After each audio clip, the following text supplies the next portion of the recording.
lot of could affect the outcome of this election. All right. Thank you very much. Simon Kagwanjola, senior journalist with NBS Television. Thank you so much for sharing your thoughts and analysis and context to this.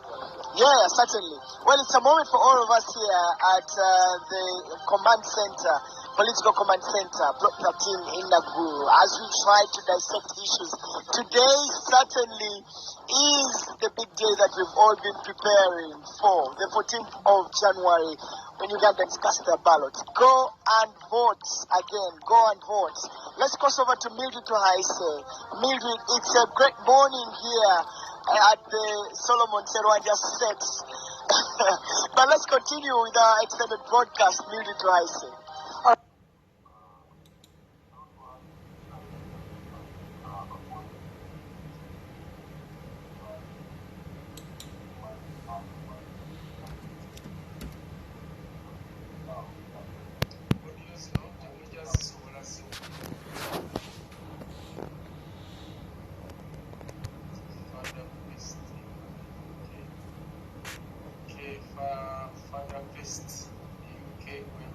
Talking to them later on, but let me just give you a look and feel of what is here. So where we are, from that point where you're seeing the voters have lined up, they're going to wash their hands.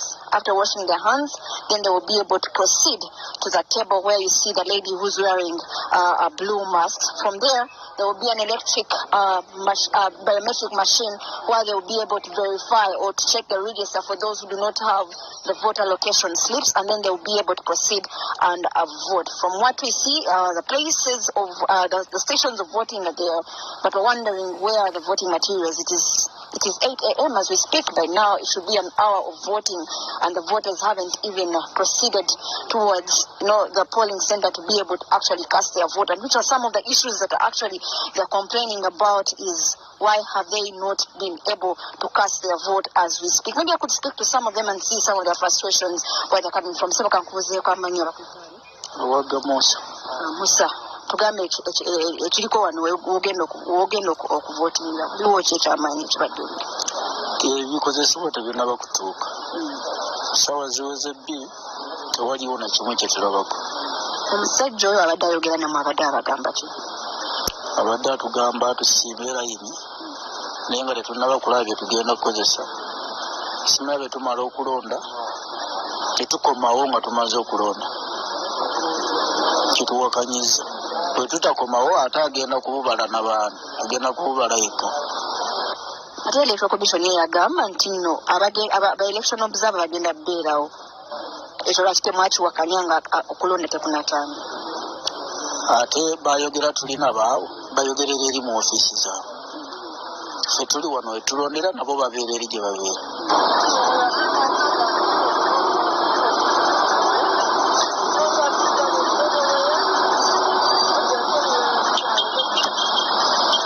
I'm standing outside of Ukesa 1 polling station right here in my background. This is the first polling station that I've been to where the voters are actually satisfied. They say that the polling did actually start on time. The voting materials were actually here by 7 a.m. They were able to start the casting of their votes, and I can assure you from what you can see, it seems to be an organized polling center. Right from the beginning, at the entrance, you can see that people are lining up and making sure that they have their masks on before they can proceed to a place where they meet a gentleman who will sanitize their hands, and then right there after you jump the barricade towards that table where there is a gentleman with a voter register and an electric biometric machine who's making sure that for those who do not have the voter location slips, they're able to locate them so they can be able to vote. And then they do proceed. As you can see, the gentleman there is supposed to proceed to this to the gentleman right here who's holding the pink slips, who has the voting materials, and then right by they proceed to that black basin where they are able to tick their candidate of their choice inside the basin without anybody seeing, and then from there right here that is where they cast their vote. And then from there at the end here, which is the last point, they will be able to actually reach that gentleman who makes sure they have that ink that says that they have actually voted. As voters actually seem very satisfied, the process seems to be moving on smoothly, and they do verify that it did actually start on time. I'm going to speak to one of the gentlemen who just finished casting their votes. Amanya atenga okulonda kugenede kutya.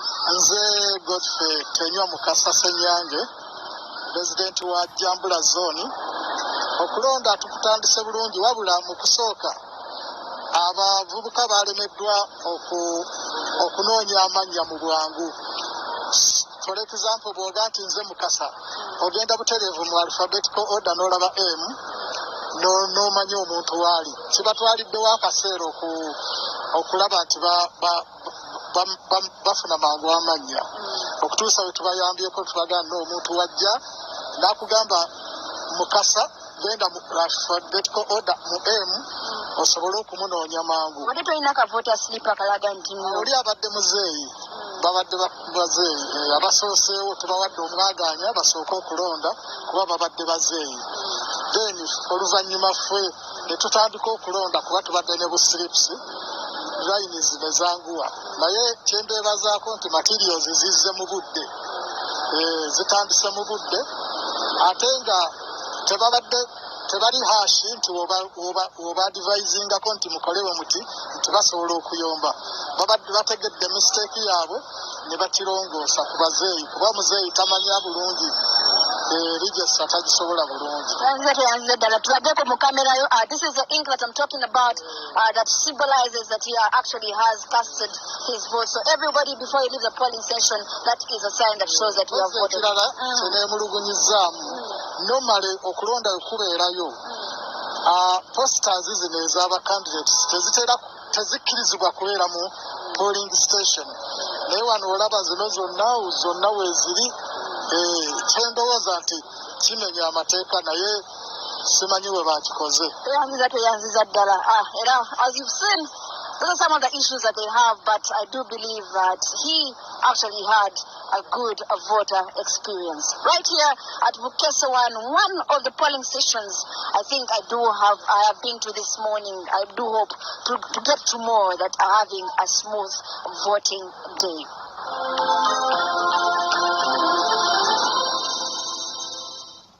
Okay, so I'm standing right in the middle of Makere B.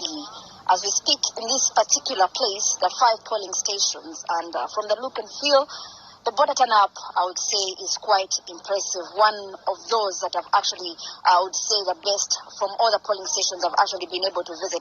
But then from the look and feel, there's so many people who have turned up, and right now it is 10 a.m., and I can assure you that no voting has actually started.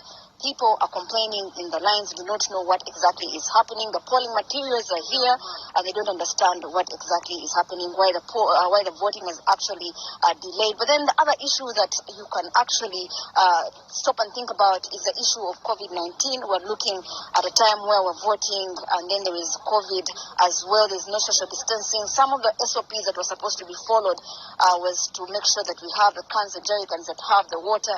I've not seen any water anywhere here, but I can assure you that the people have tried to make sure that they do come with their masks, and they have them on despite the fact that they have not been able to sanitize and probably even social distance. But then it brings the question of the voter who's an elderly, for those who would call them that, who have been here since 7 a.m. and is now clocking 10 a.m. There's an old woman who is actually even sitting on the ground because the line is not shifting, and then you talk about the time wasted that is actually happening, and she's an old woman, she's getting tired, and the voting hasn't really started at 10 a.m., so you get to worry to what will exactly happen. You can see the people are starting to get irritated by what is happening here at Makere B zone. This is the second polling station I've been to here in Makere, and nothing exactly is happening. Let me talk to this gentleman and see what his frustration is. Kamya Juma. Mpulira Uganda kicho kigenda mu maaso. Twakedde saa 12 tetunnaba kulonda tukola ki? Ati zatuse sawa meka. Zatuse ku 12 naye bali awo balinga abali mu meeting bandi badde balekayo ne bazikolera mu office. Amanya bakuyita. Amanya nze Gaubet. Nazo wano sawa munya kitundu. Abaziri sawa nyafuna tukakulonda. Sawe mu kitundu zikusanze wano woyimirira. Line sina bakuvaawo. Tulinda batumalirize wali bali mu bintu bya bitu tubitegeera bulungi. Nziza sebamanya nyabo bakuyita. Kamaranza Anita wano watusewo sawa meka kizibu kikyosanze mu kulonda kwa leero. Lwakuba baluddewo okutandika ate nga twaze ku ssaawa emu nga tusuubira nti executive ebbiri tujja kulonda tuddeyo. Kuba baatugamba okulonda tuddeyo waka. Naye kati tuyimiridde tetulina we tutula amagulu gatuluma bintu bitunyiiza. Those are some of the frustrations that are coming from the voters who are here, standing in the long line at Makerere with a lot of frustration. They do not understand that it is 10 a.m. and the Electoral Commission said that 7 a.m. they'll be voting and it's 10 a.m. and they have not been told anything.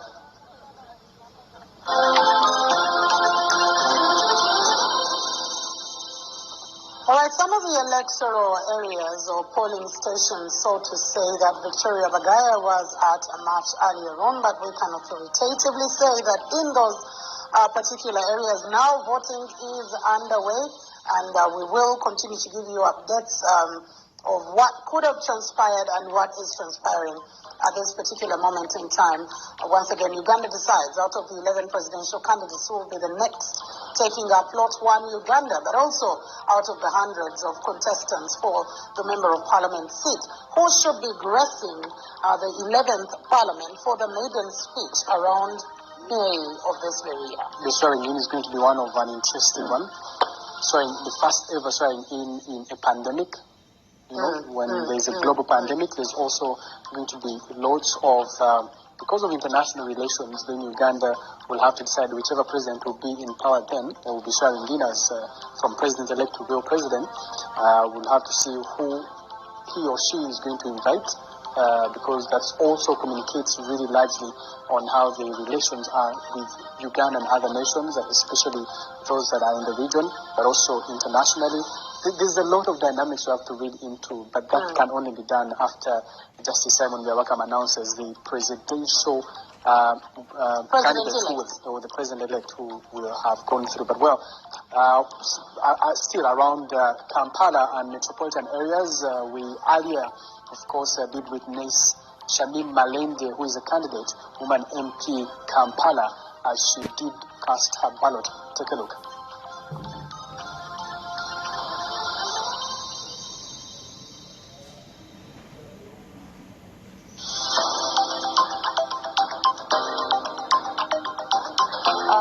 The president, for member of parliament, and for district woman member of parliament, Kampala district. Generally, we encourage all Ugandans to turn up in big numbers, and so actually many of them are already here. Things are actually moving on smoothly. There are just a few challenges here and there, but we hope they are going to be rectified, especially when it comes to some of our voters that are being, delayed in the lines, and others are being told to go back if they don't have their voter location slips. But we expect the exercise here at home is to go on very well. But we have also received some complaints about some polling agents of ours that have been arrested and taken away, some from their homes very early this morning, and some of our agents, polling agents, have been refused to sit at the different polling stations because some of their polling letters them as and but we are trying to see that we fix polling agents everywhere throughout the country, and we are also trying to see that we communicate so that our comrades that are arrested are being released. But for now, we are urging all Ugandans to come out in big numbers and vote.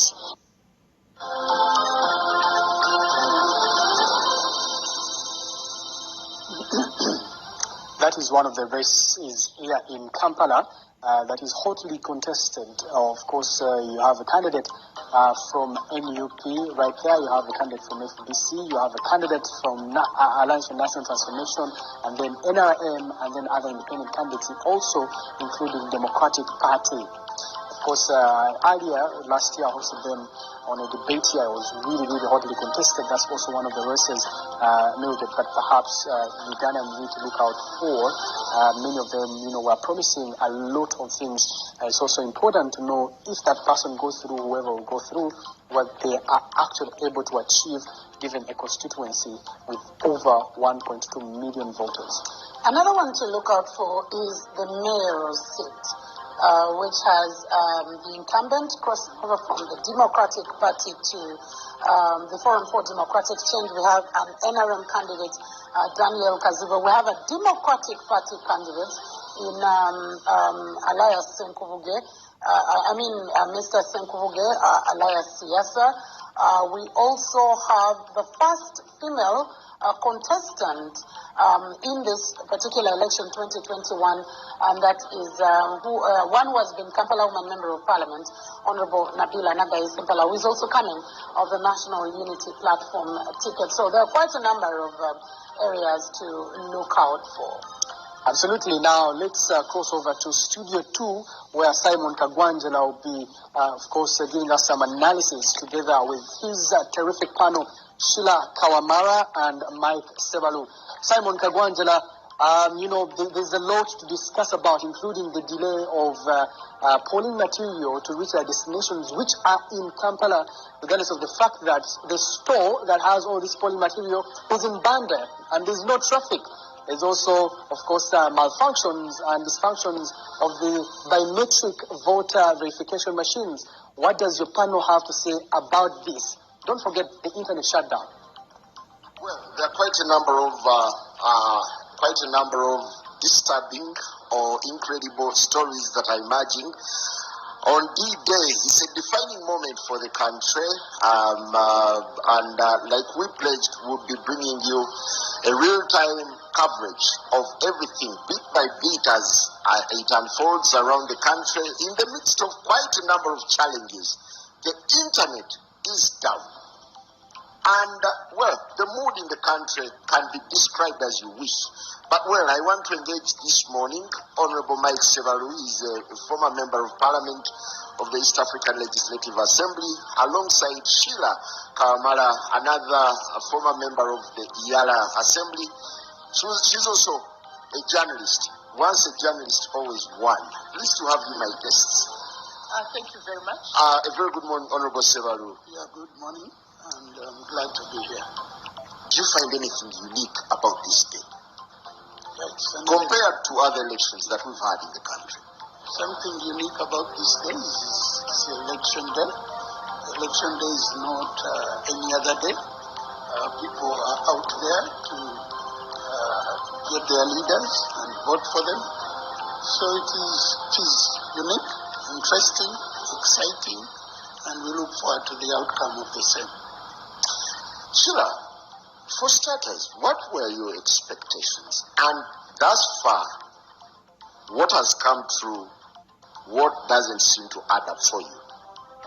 I think my expectations, I still stand, we didn't need this election. Because with all due respect, I know it's a constitutional ritual we have to do, but I think we didn't need it. And my expectation was, initially, I thought people would buy into that, given that we had COVID-19 and everything that was going on. You couldn't have really credible campaigns during a lockdown. So, literally, we've been in a lockdown.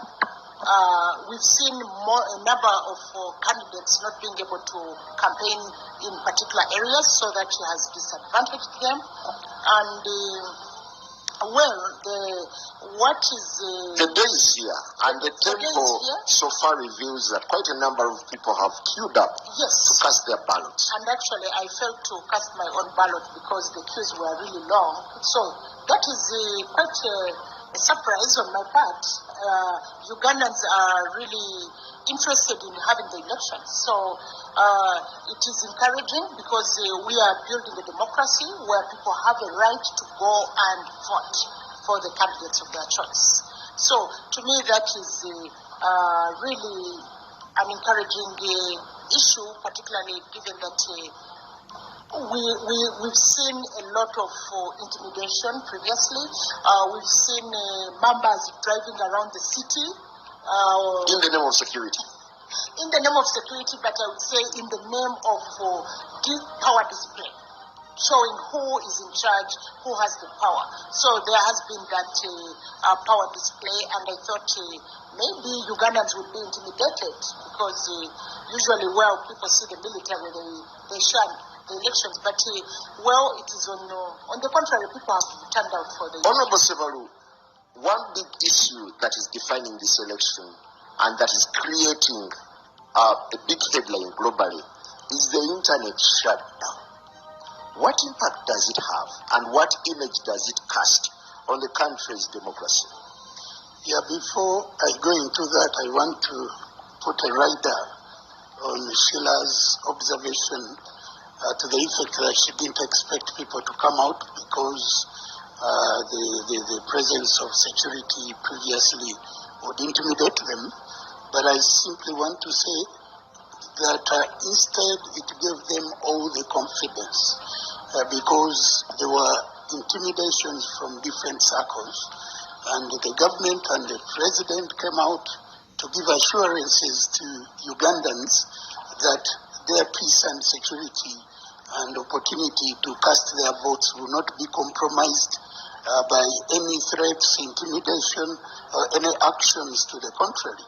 So that gave them the confidence, and actually when you go to all the polling stations, the lines, the turnout is big, and we are likely to have a very high turnout at the end of the day. I've already cast my ballot, but by the time I arrived at the polling station at 6:30, there were already people lined up waiting for the process to commence. So that confidence that they are secure and that the opportunity is available and it will not be compromised by anything did make assurances, and it paid dividends. So let Ugandans use that opportunity to vote for leaders of their choice. Now, regarding the issue of internet shutdown, that is something you can look at from different perspectives. Definitely, there are many of us, including you and I and many other people, that are on internet for very good reasons and useful reasons, productive and other considerations. That is one side which we must appreciate. And the shutdown definitely causes inconvenience that could be regrettable in that perspective. But likewise, there are also people out there ready, available and willing to use internet in a destructive manner, in a manner that has that can easily create situations of conflict. Some of the posts, photoshopping and all those things that go along with that, there are sadists out there who thrive on the misery of other people creating havoc, and that could be potentially very dangerous.